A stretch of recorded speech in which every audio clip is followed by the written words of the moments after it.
Oh my God, the Spanish media discovered survivalists. They're like, oh, you think that it's badass to have a 3-day survival kit? That's for amateurs, says the article. No, no, no. Meet the survivalists. And they put this guy here with his AR. And here is where I have to laugh and go like, God damn it, we just cannot get right. It's always the same bullshit with our community, you know. No, this is really not what I think preparedness or survivalism should really be about. The first thing you think of at least the first thing I think of when I see this is not, oh yeah, you have the red dot there on the side. No, you're morbidly obese and you really should look after your health a lot better than your guns. Your guns will be fine. I'm sure you care for them very well. But what about your own body? What about your health? I'm not talking about being a damn ballerina, right? But if you're worrying about having your chest rig and your Sasquatch badge and your AR with a loophole, or what is that thing there, and the red dot, and your Gerber strong arm, dude, you really should look after your health a lot more, which is a lot more important than that, you know. But anyway, whoa, where did that go? There it is. Okay. It is an interesting article nonetheless. It is a little bit more on the paranoid side of preparedness, and it basically tries to make this point about how preparedness is all about living in fear and getting ready for the rest of the world, for the end of the world and whatnot, and Y2K and why this fascinates people. And it is true, there is a fascination. We were talking about this with Jim Cobb during that nice chat that we had, an hour-long interview with Jim Cobb, author of a number of survival books. And we both fully agree. It's not getting ready for the end of the world. All of this panic and the paranoia. It does sell. It sells on TV. It sells on this sort of stuff. It sells even on the news. If you want to talk about preparedness, you're not going to talk about me. You're not going to talk about the level-headed individual that has a more common sense approach and always will tell you about preparing for the things that are inevitable in life, growing old, looking after your own financial situation, your job situation, your family situation, your loved ones, things that are revolving around those things. That is a lot more likely to happen.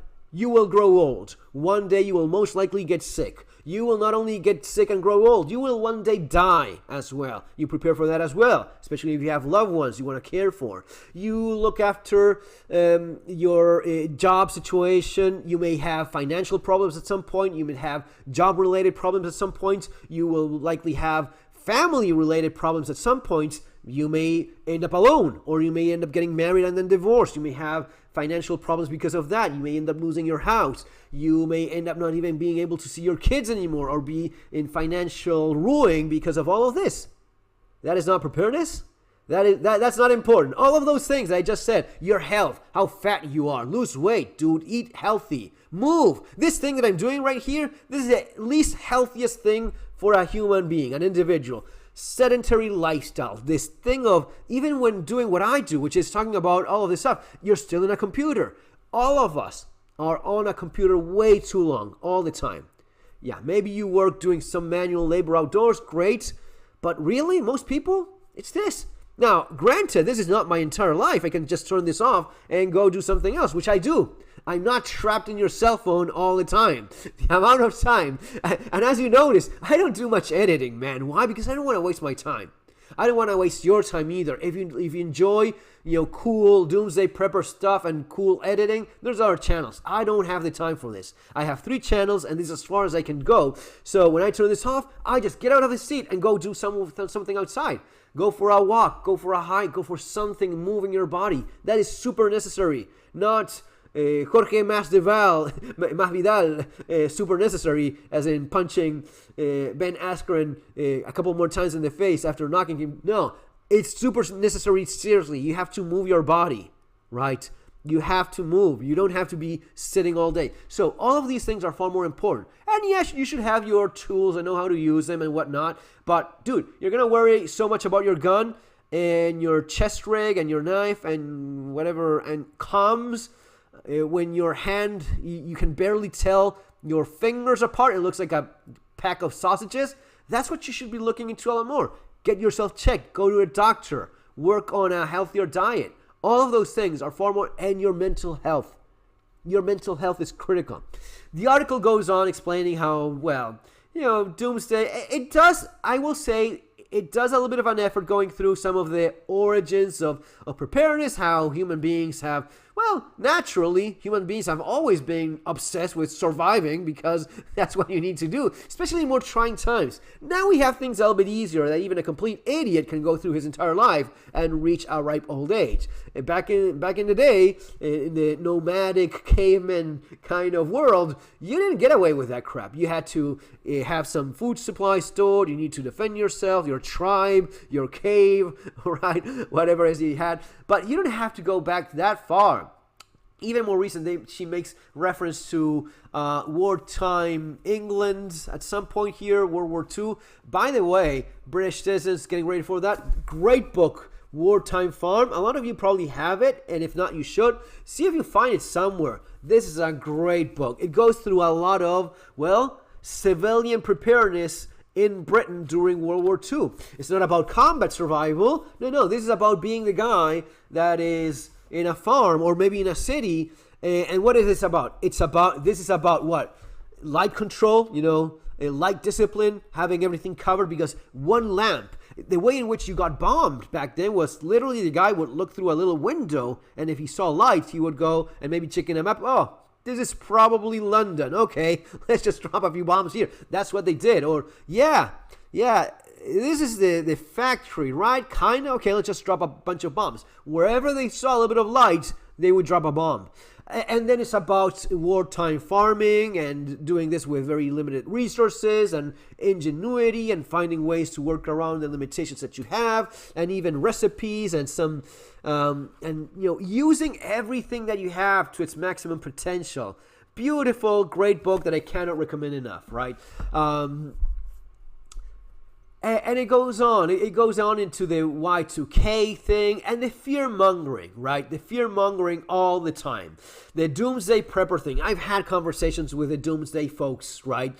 When I got a little bit more of fame after publishing Surviving the Economic Collapse, and I think it was through my channel that someone from Doomsday Prepper, the production company, called and said, well, yeah, so we're looking to do this, and yeah, it would be nice. So what is that you're preparing for? And I explained, we've gone through this. And the producer was like, okay, so we have the guy that's preparing for peak oil, and we have another guy that's preparing for a pandemic. That guy was probably happy when he saw everything go down. Maybe not the way he thought it would go, but still. So we have the pandemic guy. We have another guy for the solar flare. So you're like preparing for a economic collapse.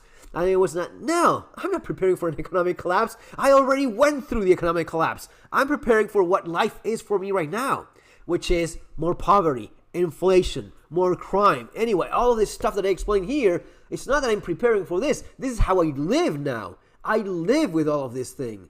I live getting ready for a lot of violence the moment I leave my door or inside my house. I have to make my house more of a bunker. I need a reinforced bulletproof door and bars on windows. And you have to be aware when on the street and when driving. So security is a massive deal when something like this happens, right? So, you write about an economic collapse and half the book is about fighting and defending. Yes, because that's one of the things that gets most people. And then there's the economic aspect, how you just cut back on all the spending as much as you can, how you try to make money as much as you can, how you look at different financial tools that you probably have, how you learn that being outside of that system entirely as it goes down is maybe your biggest asset, how having documents, second citizenship makes all of this a lot easier, and it goes on. I mean, this stuff I've been doing for many years now. Oh, okay. And the producer was like, right. So you're preparing for an economic collapse, right? Let's go with that. Okay. It was fucking idiotic, but it's a show. It's entertainment. It's not real preparedness. But that's what a lot of people fall for, and they think that's the way. And then there's the bushcrafting stuff about thinking, oh yeah, I know how to live off the land. No, you don't. You just go camping a few days, and maybe you go into a park or some land that you have, and you play around a little bit. But no, you don't compensate for your calorie need for your entire life with whatever you you find in the wild, and you're definitely not keeping your family alive like that. And people that have done that, they have a fucking miserable life, and I don't envy them one bit. And if you ask me personally, that is not being very good at survival. That is really trying to escape from the world in a very short-sighted way. People that have lived like this for maybe their entire lives, and there's stories like that. There's a woman that I know of that has lived like that with a few llamas living in the Andes. Dude, that is not a life I envy. People that have lived like that in different parts of the world, very sad, miserable lives. There's much smarter ways of being prepared and being self-reliant in the things that really matter, not in, I need to find something sweet today because if not, I drop dead and die. Which is something that happens fairly often. But so as to end the video, right, the idea of the doomsday prepper, and these guys that every single year, I was talking with Jim Cobb, every single year, they will say, it's October this year, it will all go down. It's going to be the end of the world this year, and the end of the world the next year. And every single year, they go with a paranoia. The thing, the religious thing, I do know a few guys that were, I'm a pastor, I'm this and that, and they form a little bit of a community. So there's a little bit of that. That's actually true. But you know what? The thing I focus the most on lately, especially when talking about the philosophy in general of preparedness, is your mental health, man. I know it's one of those topics we don't talk nearly enough about. We talk about a lot of so many things. We don't talk nearly as much as we should in terms of physical preparedness, staying healthy, eat well. You don't need to be an athlete. You won't be. Eventually, you will grow older and you will not have the same strength. You can do quite a bit in getting stronger if you do your part and you exercise the right way. You will keep some decent cardio and decent strength. Hell, even stronger than many people out there that are maybe a lot younger than you. That's all fine and good. And then there's the mental aspect of all of this. Look after yourself. Don't stress out. Don't fall for the paranoia. Every once in a while, especially given everything going on, which is it's pretty damn scary in terms of the economy, how it's going. I see it. And not only that, I know how this is going to end. It's not going to be good. It hasn't been good for a long time. We keep getting ripped off through inflation, through different mechanisms so as to exploit people as much as possible, so as to amass wealth at an obscene rate by people that really don't need any more money. But, it still goes the same way.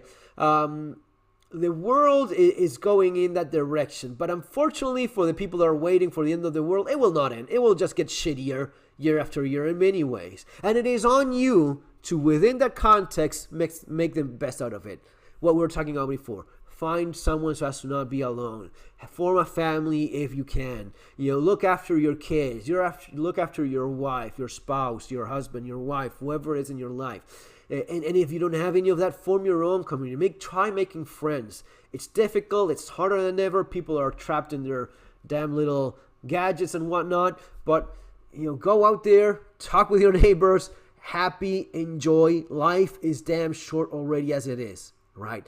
And the amount of people that I know that ruined their lives when they thought they were preparing because she doesn't understand how horrible these liberals are, or my daughter went liberal and she's on the left and she's not talking to me anymore. Well, avoid that as much as you can. Talk with your kids. Be a father, be a mother.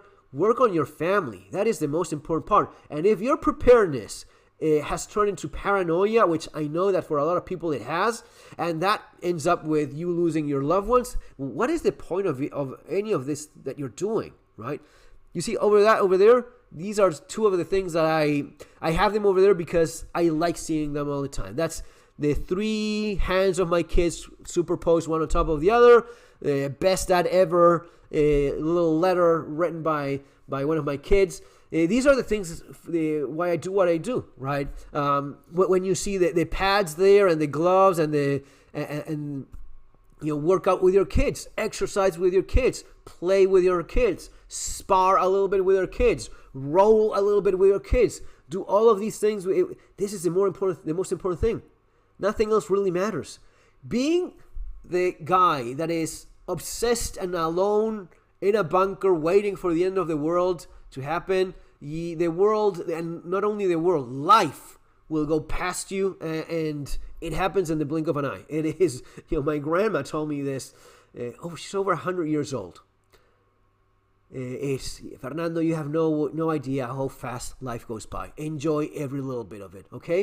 If you want to do that, if you like the idea of how I approach preparedness, those are my books over there. That's what I write. That's what I talk about here in the channel. Subscribe. Links there below in Amazon. See you next time. Take care.